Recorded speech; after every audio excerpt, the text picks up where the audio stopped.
کشائش کارہا کے لیے میں آج آپ کو ایک نقش بتانے جا رہا ہوں۔ یہ نقش مربع کا نقش ہے اور اس کو 7 وقت میں لکھا جاتا ہے۔ میں نے اس کو کشائش کارہا کے لیے بہت ہی بہترین جانا۔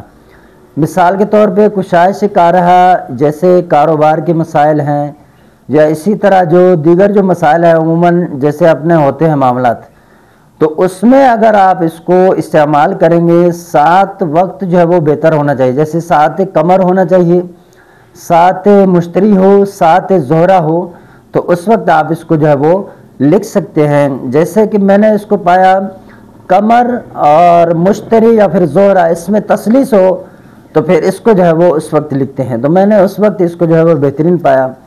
تو اس میں 4600 عدد آپ نے شامل کر لینے ہیں جو آپ کے مقصد کے ہیں کشائش کارہا کے لیے کوئی بھی حاجت ہو سکتی ہے۔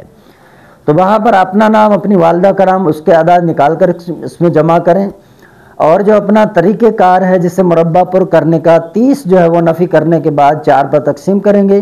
پھر اگر کسر آ رہا ہے 1 تو کسر خانہ نمبر 13 میں 1 کا اضافہ کریں گے، کسر 2 آ رہا ہے تو خانہ نمبر 9 میں 1 کا اضافہ کریں گے، کسر 3 بچ رہا ہے حساب میں تو پھر آپ جو ہے خانہ نمبر 5 کے اندر 1 کا اضافہ کریں گے۔ تو یہ ترتیب ہے اور اس کو پر کریں اور اس کو بازو پر باندھنے کے لیے دیں تو یہ بہت ہی زیادہ مفید ہے۔ اور جس ستارے میں لکھ رہے ہیں اس کا بخور آپ نے لازمی جلانا ہے۔ تو یہ میں آپ کو اس کی جو چال ہے وہ اسکرین پر دکھا دیتا ہوں، آپ اس کو دیکھ لیں۔ واٹس ایپ نمبر ہے ہمارا 0344 6485 971۔